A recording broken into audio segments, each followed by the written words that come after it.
Okay, thank you. All right, Mayor Cross. Got it, bye. Well, here we are. Well, hello, everyone. This is Mayor Cross from the city of Glenarden, and this is our September Mayoral Community Forum.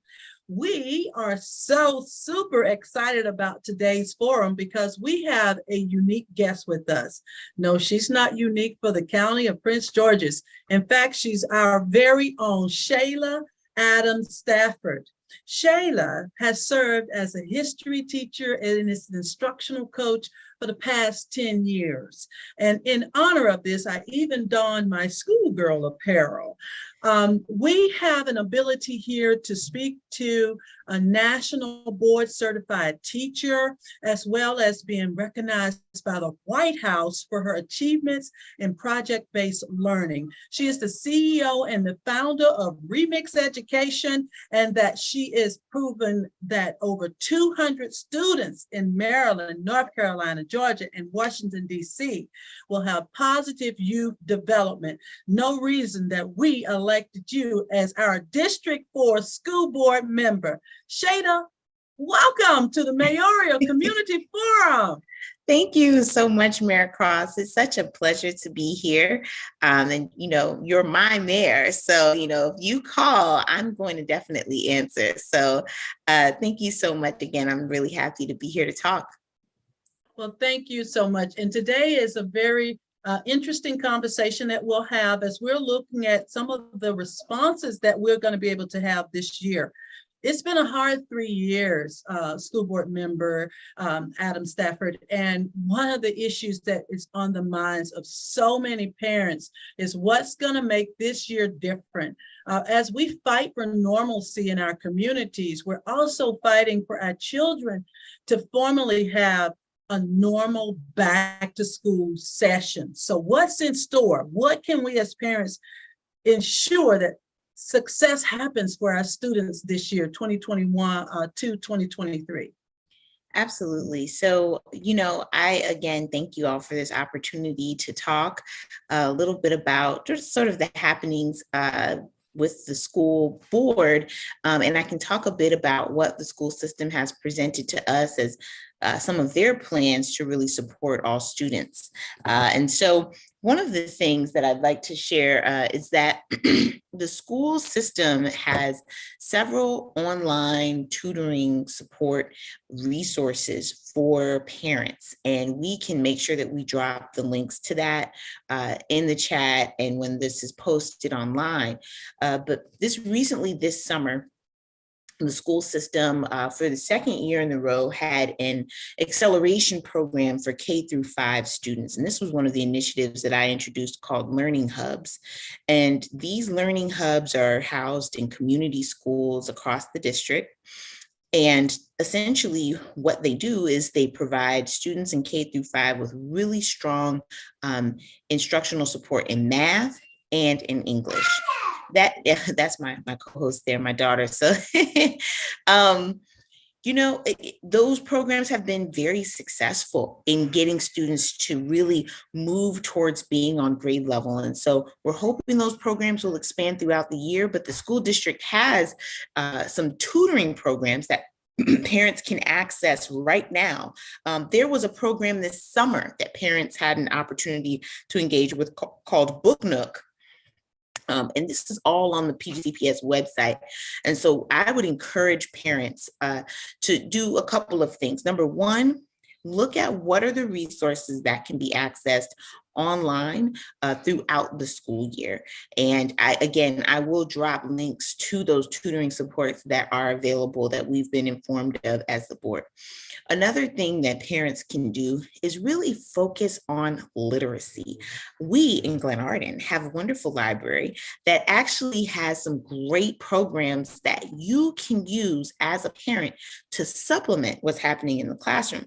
So for example, let's say you want to get your student a tablet, because you know that there are a lot of educational activities on tablets that can enhance student learning.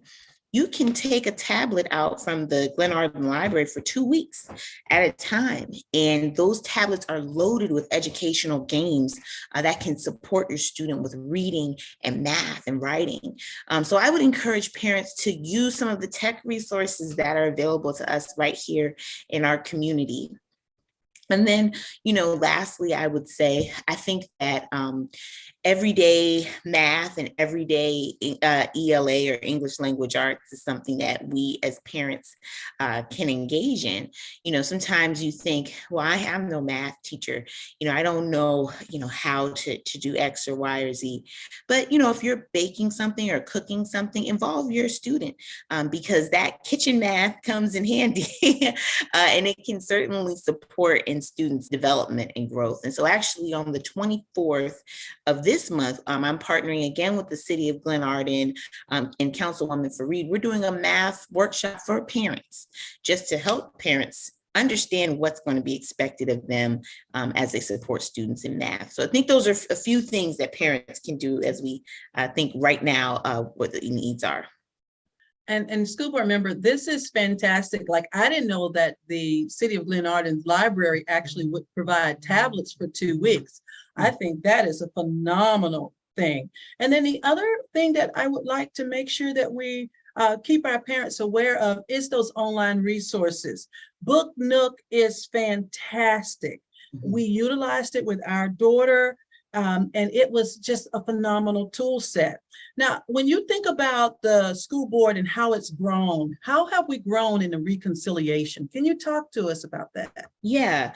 So this past legislative session, our delegates in Annapolis passed basically a bill to study HB 1107, which is the legislation that looks specifically at the constitution of the Board of Education and the CEO. And so this legislation, they actually made some changes that go into effect this year. So one of those changes is that now the Board of Education can choose, and the members of the Board of Education can elect their own chair and vice chair.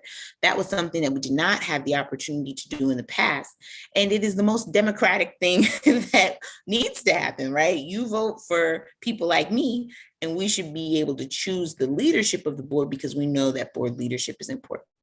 Another thing that happened with HB 1107 is now the board is going to go back to being fully elected. And it makes sense. Prince George's County, we pay some of the highest taxes in Maryland, but the community has, a very structured or limited say in who governs those tax dollars when it comes to education. And those tax dollars add up, okay, about $2 billion. And so you as the taxpayer should be able to say who sits on the board and who has a say in how that money is spent. And so that doesn't go into effect until 2024, but the study of the school board is still going to be happening this winter and into the spring. So I would say folks should really keep an eye on that legislation that's moving. And this is so critical. And really, it is so important for citizens to recognize that long past the election period, your voice matters. Keep that voice at the table. Keep your voice echoing your needs, your desires, your responses to the school board, to your city government, to your county government, and then your state legislators as well, because that's the only way change should happen of and by the people. It has been a growth period, I know, for the school board to get to HB 1107. And as we are here, then it is critical to note what you all fought for. And as citizens, we need to honor that, labor of love and make sure that we stay present in the various decision making. Now, there are some very newsworthy performance issues that are coming up that we need to really address, and some of which is the handwriting piece, ACT, SATs. Are they going to be still here? Are they going to be abolished? There's so much happening right now on the scene of the schools. How is the school board addressing these concerns? Well, one thing that I'd like to just note that I think it's really important for the public to understand is that the school board we have no real bearing on the day-to-day operations of the school system. That's the job of the superintendent or the CEO. What our job is to do is really to be a steward of the finances and oversee the major financial components of running the school system. And that's like our number one job. And so when it comes to, standardized tests, I know nationally, there are many colleges that are moving away from looking at standardized tests as a marker in terms of whether a student is ready to enter into their college or university. And I think that makes sense. These students over the last 3 years have faced some significant challenges and a huge educational disruption. And so I think for families right now that are considering which college to apply to, it is important that you take some time and really think about where is my student going to flourish? Where are their assets going to be really leveraged? And, if there is a qualifying exam, where does my student stand right now? And I know there are a lot of great resources, including something called Khan Academy, KHAN, Khan Academy, where students can take a timed practice exam online. They can get adaptive results that tell them what part of the test they need to focus on, where their strengths are. And I would encourage parents, either way the SAT or ACT goes, to take advantage of those free resources. Sit the student down at the kitchen table, turn that timer on the oven, and the SAT is a test of speed and accuracy. So the more you take it under those constrictions, the better your score will ultimately be. So that's what I would say. And we were told if all else fails, mark C. Oh, and make an educated guess. Listen, because it doesn't count against you. I think that there is a lot of educated guessing for sure. And I would say that one of the things that, if you can, parents, this is one small thing that you can do to support your students with vocabulary development, is to get a subscription to like the Wall Street Journal or the New York Times and have students read that first page every single day. There are so many SAT words in those publications just on the first page alone. And that is one simple way that you can support. That's something that you would learn if you paid for like a $900 special tutoring class. That might be one of the things they will ask you to do. So that's something simple parents can do right now.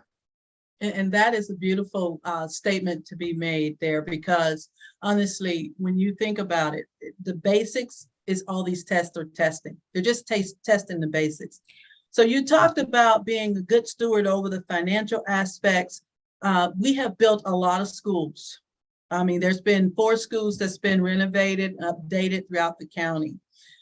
Inside of your district, how are we looking as far as the numbers with the amount, the influx of personnel that have come into our communities, particularly Mitchellville, Woodmore Town Center at Glenarden, and the Bowie connected areas? Yeah, no, what I will say is that right now we're in the capital improvement phase, and this is a great time for people to voice their opinions about school overcrowding and some of the changes that need to happen. They just unveiled the plan, which I also don't mind posting as well afterwards, so people can see the tens of millions of dollars that are going to go towards renovations over the next few years.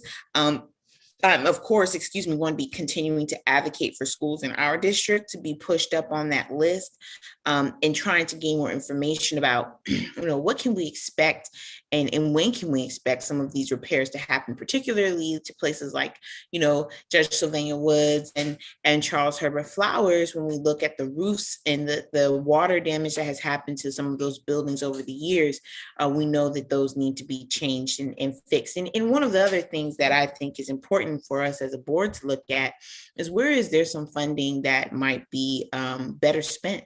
And so that's something that I plan to do this upcoming session, is to really comb through that budget and ask those tough questions to ensure that we get some answers from the administration. I'm in school now. I've got my hand up and I'm waving it. I've got my hand up. Oh, you got your hand up. And I think my little co-host, she's trying to jump in, but she's got to go that way. Sorry. So My question, when it comes down to changes in our school, we do not have before and after care. We do not have the arts, we do not have the sciences, we do not have those things that made us who we are today. The sports, the athleticism, the fitness, the team camaraderie building activities. Financially, is anything being sorted that can help parents? I know Judge Lavania Woods is pulling it out of high. Okay, and they're reaching out for donations and supporters, but that doesn't seem like the right answer. Yeah, there's a few thoughts here on this. So, number one, I think that there, unfortunately, in a school system of our size, sometimes programs like this can get caught in the bureaucracy of, the red tape of going through, becoming a vendor and getting different approvals.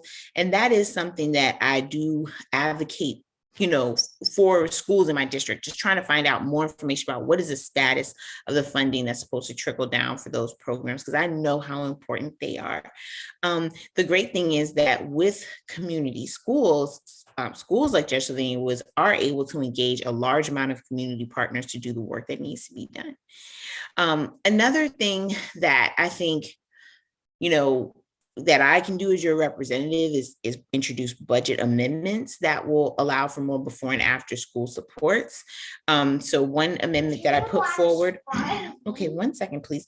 One amendment that I put forward a couple of years ago was around supporting our Bridge to Excellence schools with, funding. So I asked for $10 million to support basically, tutoring and just whatever is needed after school so that students can get the much needed help that they need. And that proved to be very helpful for those schools. And so, I think that board members, number one, can make amendments to the budget, and then we need support from the community to support those amendments. And then we can also have, more transparency from the administration around programs that are supposed to be happening at community schools and sort of what's the status of those programs getting the funding that they need. And then also just, keeping an eye on, how we're engaging community partners across the board. And what are some ways that we can be more purposeful. And I think that is a good point. The community is going to back you 100%. We are after this. We have found ourselves in a position where our children are not feeling safe, and that's never a good thing.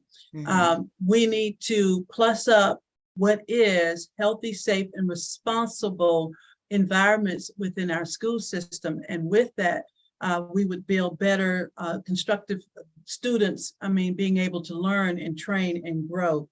The modular classroom structures, are there any plans afoot for managing the classrooms based on what COVID-19 has cost us? Yes. What I will say is when I go out to visit schools, I've been to schools in our district where they will have actual trailers outside that can be used but are locked, right? Because of a permitting issue.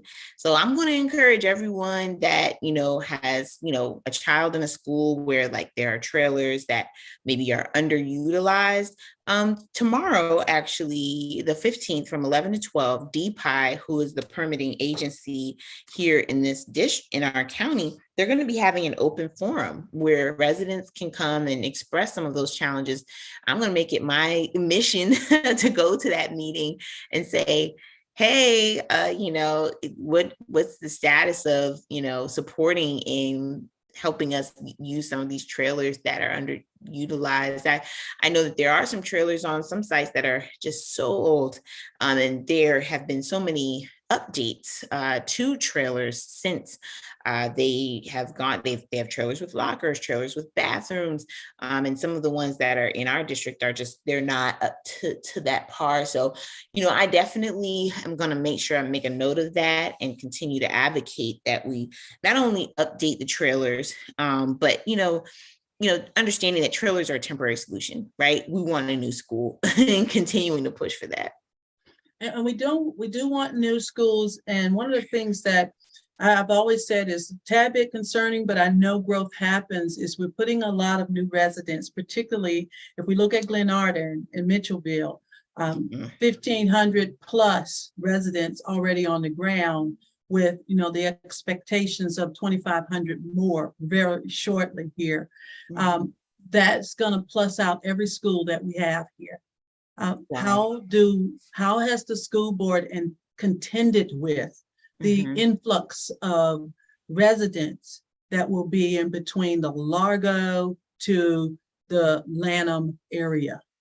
Well, I think one of the things that I'm planning to do is to write a letter, to the Park and Planning Commission and the other commissions that are in charge of urban development, to explain to them the strain on our school system when they add dozens of new homes and condos. Our schools are really bursting at the seams. And I know in that Bowie region, the Fairwood area has been promised a elementary school for many years, and that still has not happened. And so, the area where Frank's nursery is, I know that they're planning to put more homes there. And that will, I'm going to turn this question to you too, Mayor Cross. We may need some of the mayors to come together to write a letter to these commissions to say, stop the development, the overdevelopment in some areas, because the strain on our resources is just incredible. And so, I think that writing letters, speaking and testifying, those are things that we can all do as elected officials to raise our voice. But yes, that is certainly a concern. And you will definitely find my voice to be a prevalent creature in Annapolis this year coming, because I'm very concerned about it. 2 Februaries ago, I don't know if you'll recall, that was my voice on there talking to the planning committee when they were looking at building, which will now be the 7-Eleven and Royal Farms and the Chick-fil-A on the corner of St. Joseph's and MD 202. That is a tragedy of an environment for our citizens to get home. And Lord help us if it's Black Friday. That is not even an indicator of what's about to happen to that zone. So traffic patterns have to be accounted for. And not only that, but the schools have to be accounted for. Poor St. Joseph's Church. I don't even know how they're going to get in and out of there. I truly thank you for your advocacy on that. We have got to definitely manage that. And honestly, school board member, that's one of the reasons why I ran for mayor, because I saw it happening. I read it and I saw it and I participated, and I was at the table when I wasn't at the table when this was decided, but I got to the table just at the time when all we could make a decision on was how pretty it was going to be. Not that it was going to impact the 6,200 residents that are already on the ground. Well, Mayor Cross, what I have realized is that development in this county, it's like a, decade out. So that plan was probably set in motion about 10 years ago to put something there. And often what happens is we as citizens are consulted at the very end. And if you'll notice, there are a lot of signs for leasing agents to ask us, what stores do you want to see? But they already have an idea of what stores they want to put in these shopping centers. And so when we're talking about development, this really comes down to our county council. And so we have a wonderful county council representative, Jolene Ivy, here in District 4. And she's one of the progressive members of the board of the county council that has really spoken out against, some of these, overdevelopment in the developers. And so what I would say would be, it would be great for citizens to really connect with county council members, to speak at hearings, to be a voice and a presence. And it is hard to coordinate because there's so much happening at once. But that's why it's really important that we make our voices heard in whatever public forum we can, just like you did. And we are definitely going to do that. And I do acknowledge that the incumbent county council members are already actively writing and drafting, legislation. We are definitely going to be the mouthpiece for the redirecting of funding, the appropriate funding necessary to ensure our children have the before and after care. It is driving me bonkers to see elementary school children crossing the street, going home, turnkey kids. We know they are. We know they are. It's a tragedy. We have federal mandates that should be in place that gives this district the funding that's necessary to ensure that teachers can get that after school pay. My mother was a third grade teacher. So, I have an affinity towards teachers because, I was raised by one. And not only that, but she's a bus driver too. Okay. And back in the day, bus driving and teaching made a lot of money come into the house. So that brings me to a point of our special needs community. Right now, there is a huge issue with the busing issue. I've had at least 3 community members talk to me about it, 2 organizations. What are we doing about this busing problem? It's a global problem. I mean, it's a national issue. I know it's a tragedy since COVID-19, but have we started thinking outside of the box? Yeah, I again want to just reiterate that, as a board member, my role is really to think about funding and the sort of district level challenges that we may face, which this is one of them. One of the things that I did last year to advocate on behalf of this issue is that I really tried to reach out to the administration to think about creative ways that we could use some of the existing transportation systems that we already have in order to support students getting to school.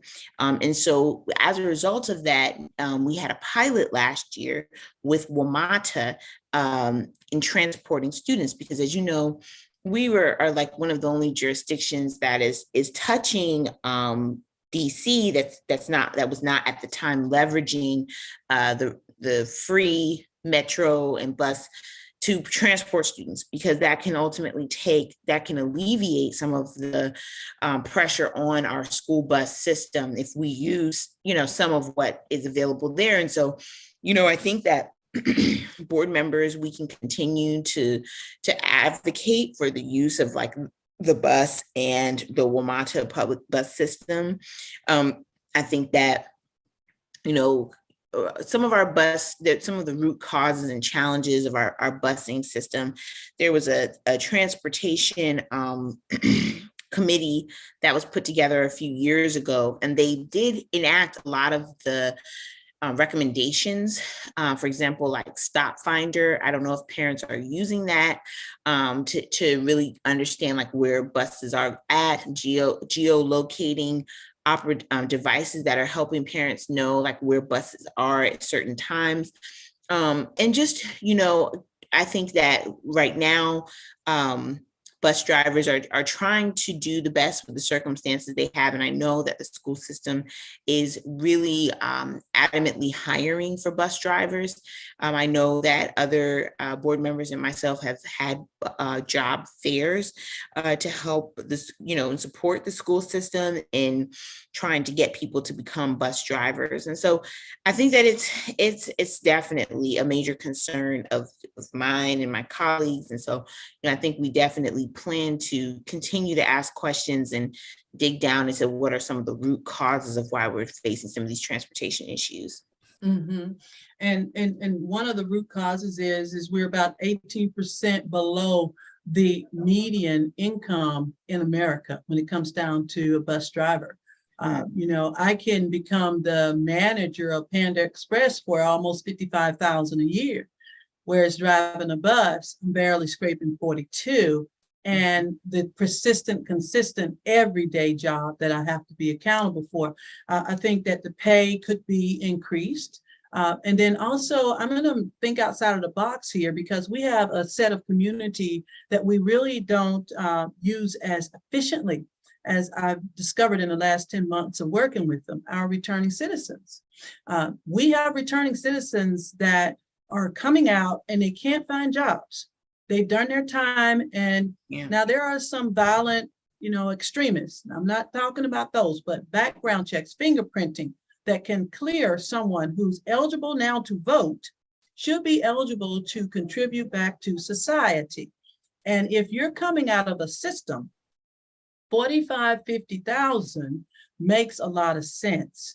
and it could help you restart life on a better playing field, particularly dedicated to supporting the betterment of society, like bus drivers are, or, before and after care participants. Some were really great athletes, or even singers, rap artists. I mean, there are things that I believe, as a county, as a school, and I'm going to echo off of State's Attorney Braveboy and her mission and drive.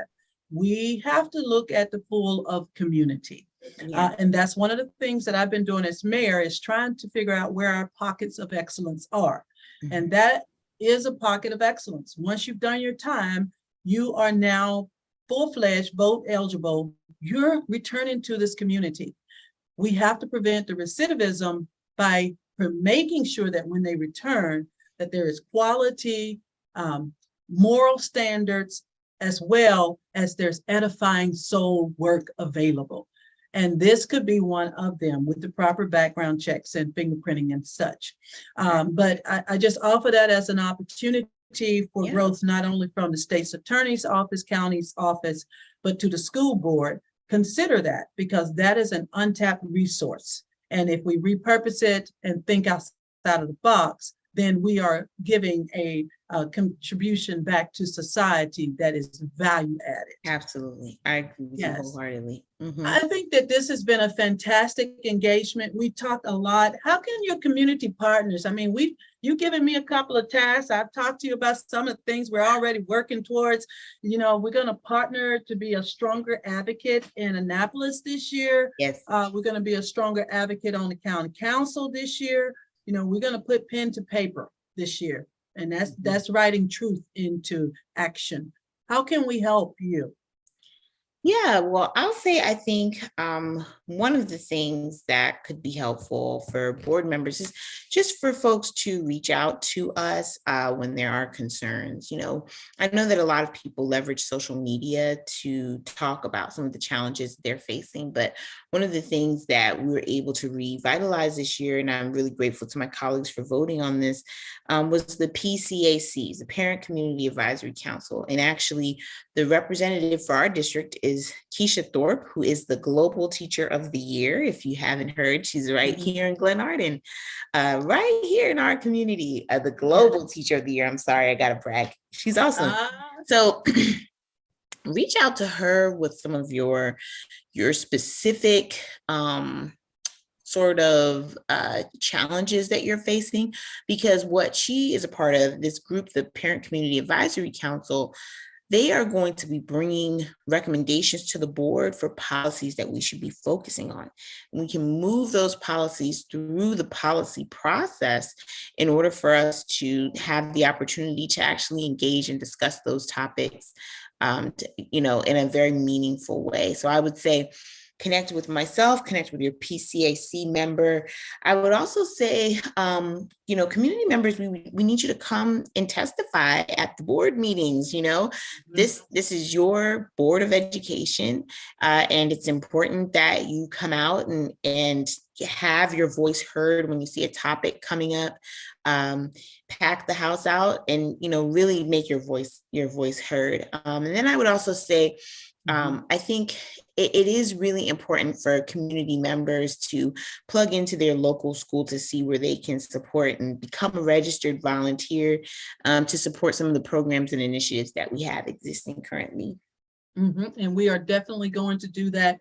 And School Board Member Adams-Stafford, you can always submit any of your community news. I've made sure that in our city, on the website, as well in our Comcast and Verizon channels, community news is part of helping to edify the body, as well as these mayoral community forums, which are special topics that edify the body of our community, the city of Glenarden. So I am so happy, and we pledge our support. We pledge our resources, and we have tons of activists, grassroots community partners that are out there as well, working not in contrast, but in unity to help build a stronger system for our young folks. We have recognized that this boredom syndrome that's attacking our young people putting the guns in their hands because it's a fun thing to do and it gives you a rise. Scholarships, honestly, it is time for us to seriously put some money towards programming that edifies the body, edifies that spirit, because that spirit of teamwork, excellence, and striving for something other than just going to school and coming home to watch TV or play video games. Absolutely. Absolutely. That would be my request. We have got to throw money towards these arts. We have to throw money towards the sports. We have to throw money towards the things that build that teamwork and camaraderie. Compassion, character is built in learning how to lose well, right? Yeah. And that's what we grew up with, learning how to lose well, right? Everybody wasn't a winner when I grew up. Right. But it is so important. And I thank you so much. The shortfalls in the teaching staff, we are asking everyone to consider that. I even believe that there's opportunities for scholarships for people that are like halfway through their program, like they can give them an opportunity to teach and then they will continue to train. Talk to me about that. I'm pretty sure just County Public Schools has a great lateral entry program, and they will support teachers with going through the process of getting their certification and provide them with training. So, if you've considered becoming a teacher or a substitute, they have raised the pay for substitutes here in the county. So that is definitely something that is an attractor. So I would just ask people to definitely go to the PGCPS website and apply to support the school system in that way. And yes, that's what I've heard, the substitute teachers. They're trying to convert substitute teachers into the teachers, at which case, they'll pay for them to go through the training, and then from the training, give them the hours necessary to, actually certify in the classroom. We talked to a couple of community leaders today about the desire, the teaching desire. Teaching is a matter of heart. It's never really been about the pocketbook, even though I know that makes the world turn. It's a matter of heart.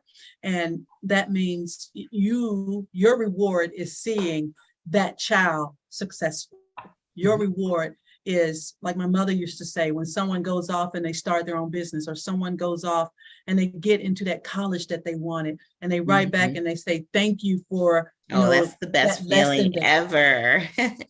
That is something that you cannot put a number on, the emotional appeal that you have. So, I've always, even whenever we do a segment with our school board or our teachers, we want to make the emotional appeal, because our children are hurting. They need people to care. They need people that do care about their success. That is the most rewarding opportunity. And for me, volunteering has been quite rewarding as well, to see change happen, real change happen on the ground. We're going to do what we can do to move the mission forward. And that's what we all have a responsibility to do. So the stakes are high, and it's our time now. No one else is going to do it. It's up to us. Right. So that's exactly right. Yeah, as a community member, we're definitely supporting you. And is there any other challenges that you want us to be made aware of? Yeah, I think, my focus is on academics and academic achievement. That's really I've been laser focused on that. Last year, I was the chair of the Academic Achievement Committee, and I focused on literacy and special education. So I'm going to continue that focus this year, and really, pushing for our school system to give us the data we need so we can make some really informed decisions around how to spend the funding this year on closing some of those achievement gaps. And so, I definitely would love to hear from parents and community members about sort of what they're seeing from their students. And I'll just say, I think that this upcoming event we're having on the 24th is going to be a really great opportunity for parents to get some support with helping students in math, because we really, really need our students to push to be on target for math. And so I'm hoping that parents will come out, get some more help with those concepts. And I really would love to see a lot of community support there. Well, thank you so much We have really enjoyed having you on this Mayoral Community Forum as we are kicking our 2022-2023 school year off. We're addressing some of these major issues. Parents, as she talked to Book Nook and the online resources, please make sure you're taking advantage of that. Hey, City of Glenarden Library has notebooks. Who knew?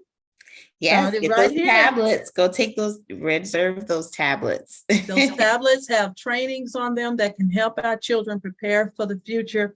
Yes. And then the other one that we talked to that I thought was quite interesting is the Khan Academy. Yeah, Khan Academy, Khan Academy for SAT prep. So definitely parents use that as a way to support students, for sure. Please. Yes. So those are opportunities for us as parents to continue to build the future. And I thank you again. And as we said, DPI is going to have a community forum, which is going to be on September the 15th from 11 to 12. And that's online? That'll be online. So I have a few links I'll send you after this so that people can register for that. Okay. That'll be great to send out. And we'll put those links on the cityofglenarden.org website under community news. So you'll be able to access those from the City of Glenarden's website under community news, and we'll label it under the Mayoral Community Forum. Let's talk with Shayla Adams-Stafford. These links are going to be helpful for us community members, and we're so honored again.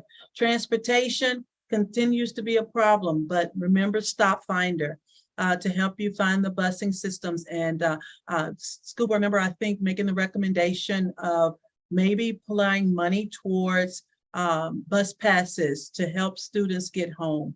Connecting with Vermont and expanding that pilot. We're hoping to get more information on the status of that. And once I get more information, I 100% will share it out on, if we can expand that, that would be really good.